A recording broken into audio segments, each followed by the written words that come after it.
He is Jaden Marcken. This is Car Keys.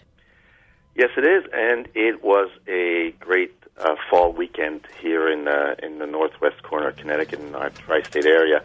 I want to talk about the last Sunday motoring meet at Lime Rock Park yesterday, and it was absolutely fabulous. So, just as a recap, the Sunday motoring meets at Lime Rock have been a series of events promoted by this company FCP Euro, which is based in Connecticut, and they are a parts vendor supplier. And they have organized, I'd say 8 or 10. I'm not sure exactly what the number is. Car shows on Sundays at Lime Rock. As we all know, there's no racing on Sundays at Lime Rock, but that's not a reason not to have cars there and enjoy the park. And this weekend was no exception. The last themed brand, or brands actually, were VW and Audi. So the whole concept has been throughout the year. There was a Ferrari event, a Jaguar event, a BMW event, a Porsche event, Mercedes, I believe, and a few others. And all cars are invited, but the themed car brands are all lined up on the track itself. And I think yesterday there were over 1,000 cars displayed at the track. It was absolutely phenomenal, and it was great. It's interesting to see how the VW brand has evolved over the years. And, we all know how the brand started, post-World War II in the 1950s and 60s with little air-cooled engines and little bugs and microbuses. And there were some of those there yesterday, but the majority of cars were cars ranging from the 1980s to today, and a lot of tweaked cars, and I say tweaked meaning tuned cars.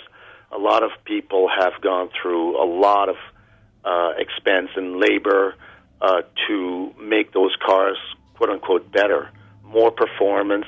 And a lot of times, there's not a lot of point to all of this except the pride and joy of owning a very special and unique car. Which at one point was something to aspire to.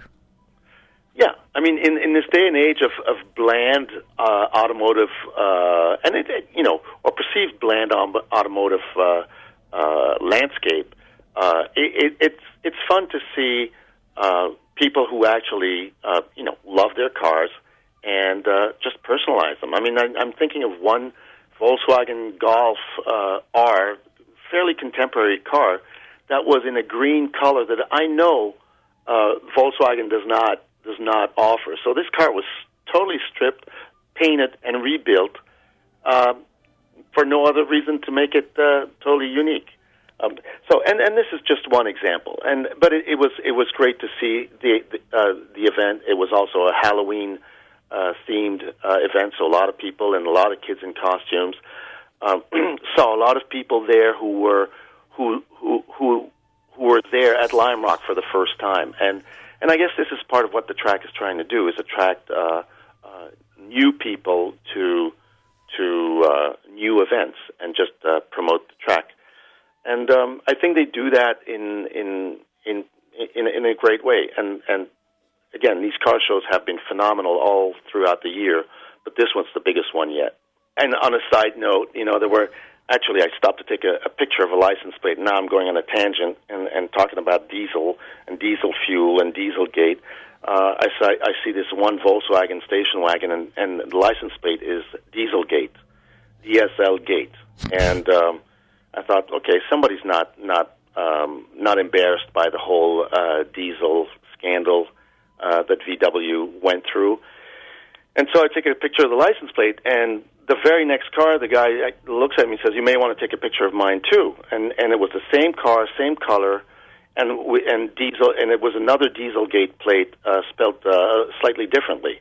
And I thought, okay, good for you guys. I have a diesel Volkswagen myself, and it pains me to fill the fuel tank these days with a price differential of over $2. The gas prices in the 360s or whereabouts, and diesel is at 570, 580. That's over $2 more per gallon. So the cost effectiveness of diesel obviously is becoming a problem for those of us who run on the fuel. And then let's talk about the what is it? The diesel. What is it? The dire diesel. The dire diesel slowdown. Like we've got 21 days left or something. 27 days left of diesel. Or is that not crossing anybody's radar yet? It probably is not crossing anybody's radar yet. But when? Well, no, I'm just saying when, because trucks, transport, there's a lot that runs on diesel. There's a lot, absolutely. Every single big truck out there runs on diesel, and it won't be for another few years when we start seeing electric trucks on the roads. And by the way, that will happen, and not just with Tesla's, what do they call it? But they have a Tesla electric truck coming out, and I think the first trucks are going to hit the market in the next year or so. But there are other companies building, big semi trucks that are going to be fully electric, and they've started running them in Europe this year, I believe. Over time we might not rely as much on diesel fuel, but right now it's still huge, and and the price is just outrageous. And again, nobody seems to be focused at all on the fact that we're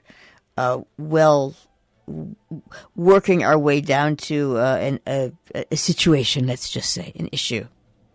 Yeah, well, and the only thing we can do is drive less. Well, actually not. It's consume less goods. I guess they all move with diesel fuel at this point. But anyway, we're still going towards an electric vehicle landscape in the foreseeable future. Europe, the European Commission, I think, has just agreed on banning ICE internal combustion engines by the year 2035, and that's only a dozen years away. And the goal is to reduce CO2 emissions by 100%, plain and simple. And most European manufacturers have, they don't have a choice, but a lot of them are shooting to meet that goal before the end of the decade.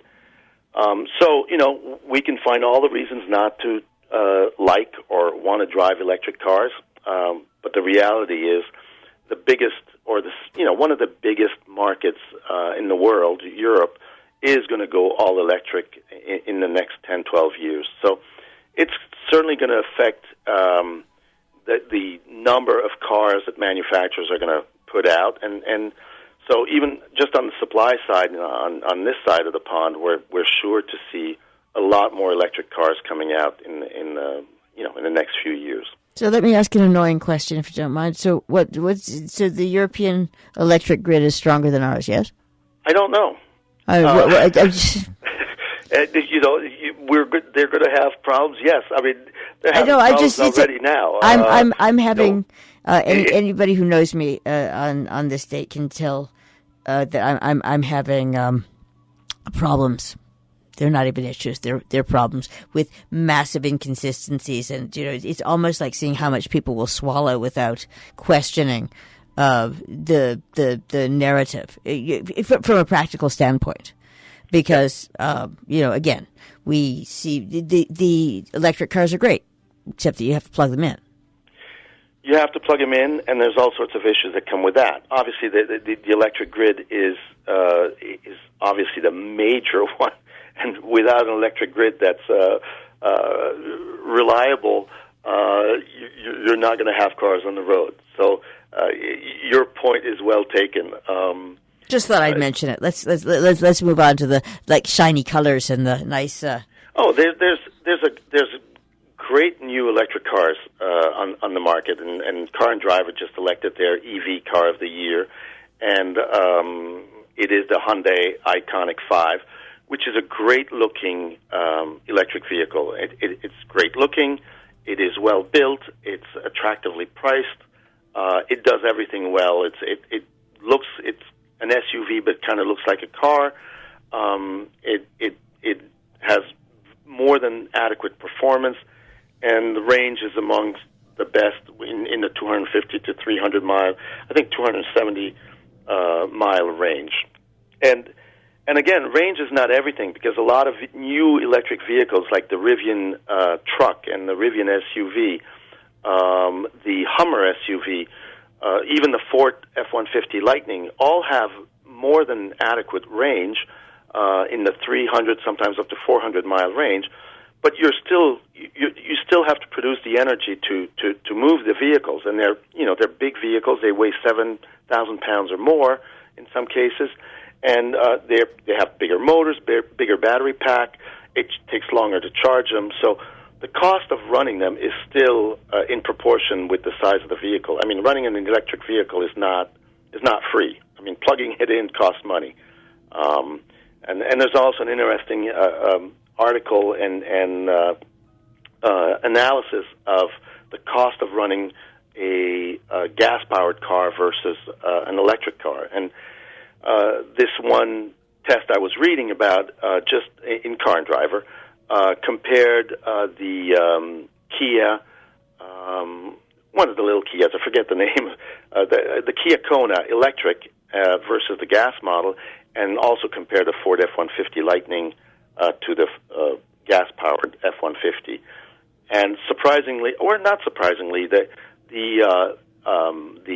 Ford F-150 Lightning was over a 3-period ownership period, less expensive to operate and own than the gas version of it. On the other hand, the little Kia Kona was more expensive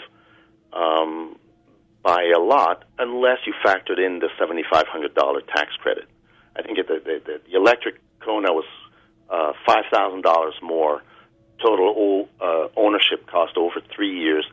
The electric car was more expensive than the gas car until and unless you applied the $7,500 tax credit. So even on a cost basis, it's sometimes hard to make the case for electric vehicles. But like it or not, they're still coming. Oh, I mean, we're not talking about whether or not they're coming. It's just the sort of specious. It's almost like way back when two guys, two potheads having an argument about something. It's like, okay, whatever. In other words, there are two sides. There. You don't even want to have an argument. There's just considerations with both. That's all. And there's there are great cars coming out, and whether they're electric or gas powered really doesn't. I mean, of course it matters, but you can get excited by the new Mercedes EQS. Cadillac is coming out with their first electric car that should be available sometime next year, the Lyriq.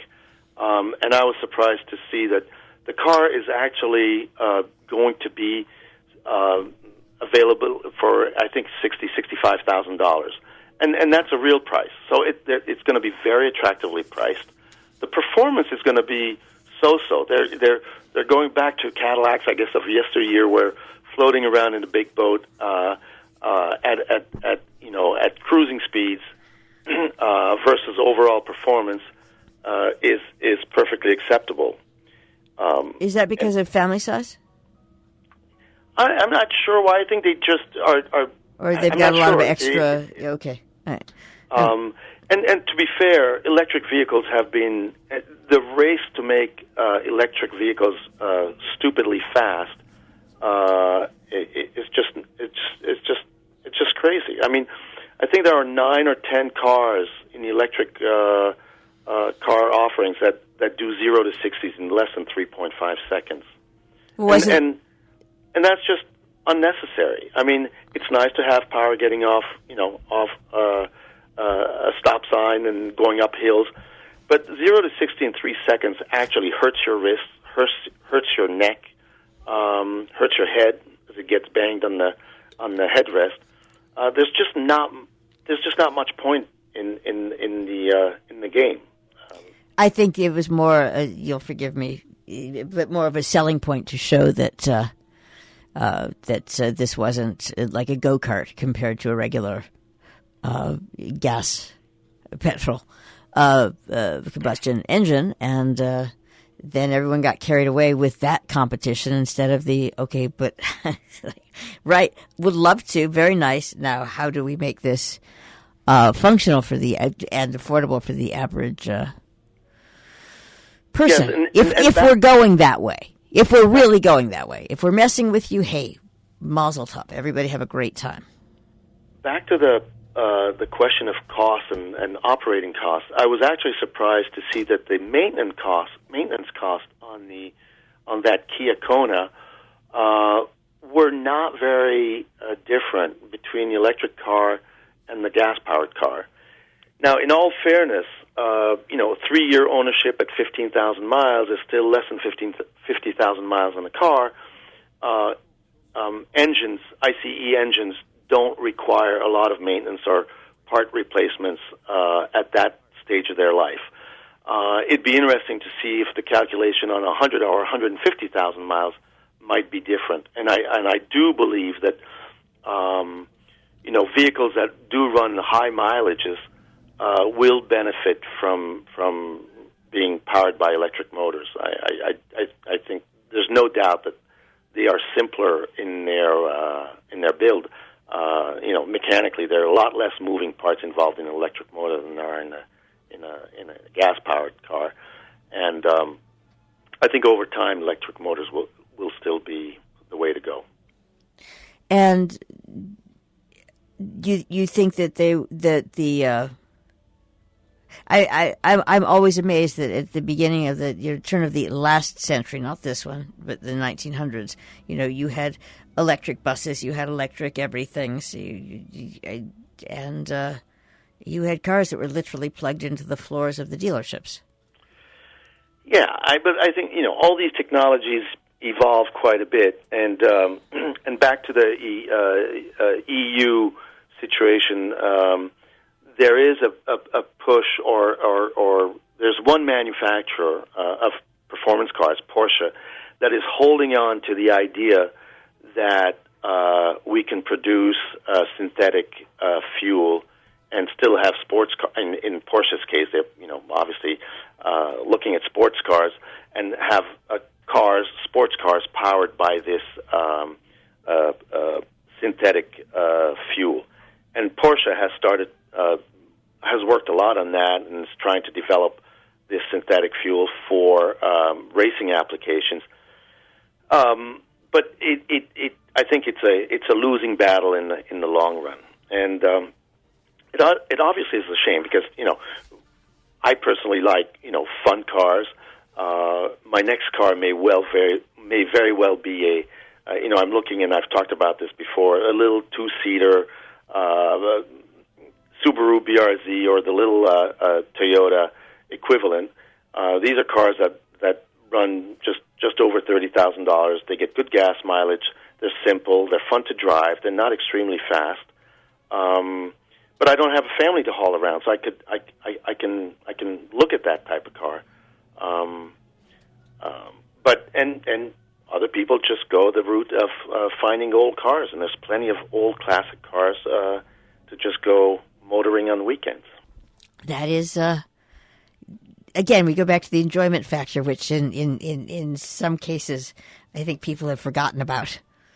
Well, I don't want to say forgotten about. It brings me to my safety tip of the day, and having seen beautiful fall weekend. We're lucky to live in an area where there are beautiful roads, and I, for one, drove this weekend just because I had the opportunity going from where I was going to where I was going. I drove County Route 83 on the New York State side of things, and the road is just a fun road to drive, and you don't have to drive it fast. It's just fun tooling around with the open roof or convertible if you have one. And my point now, getting to the safety tip, is leave on time and give yourself time to enjoy the drive. You know, we usually are not good at doing things that we don't enjoy doing. So if we get up in the morning and leave late to go to work or go to school or go to, bring kids to practice, we're just not going to be driving very well. And that's when things, bad things can happen. So. Yeah, no, and I think that's an excellent safety tip. And I just am going to weigh in Robin's honor, I guess. But I did notice, even with the super activity over this last, big fall weekend, Halloween, pre-Halloween weekend, etc. But there's just a tremendous amount of, shall we say, unconsciousness by drivers, and that it's almost as if there's zero lessons. They say you can't have lessons. There's no realization that they are sharing the road with people. It's just it's like it's a very self-insulated thing now, which I understand, but am rather taken aback by. Yeah, but I think that's a bigger problem in the world. No, I agree, but it's driving. But except that if you're out of it at work, unless you're a surgeon, you're not as likely to kill somebody's family member, be it 2 or 4-legged. Or, mangle somebody's vehicle or really ruin your day, as you are to, as not. And I'm just, it's one of those things that we do that requires a certain amount of connection, like it or not. Or it's, so maybe the solution is, and I'm being marginally facetious, just don't drive. If you can't manage to interact with other people, don't drive. And let's see. Let's see whether that limits some of the. Well, it'll be good for the rest of us because it'll be more room on the roads. But, not to mention it's more safety, even with people who are leaden of foot, such as who shall remain nameless, that are leaden of foot. But and historically, I have been one of them. But I think again, if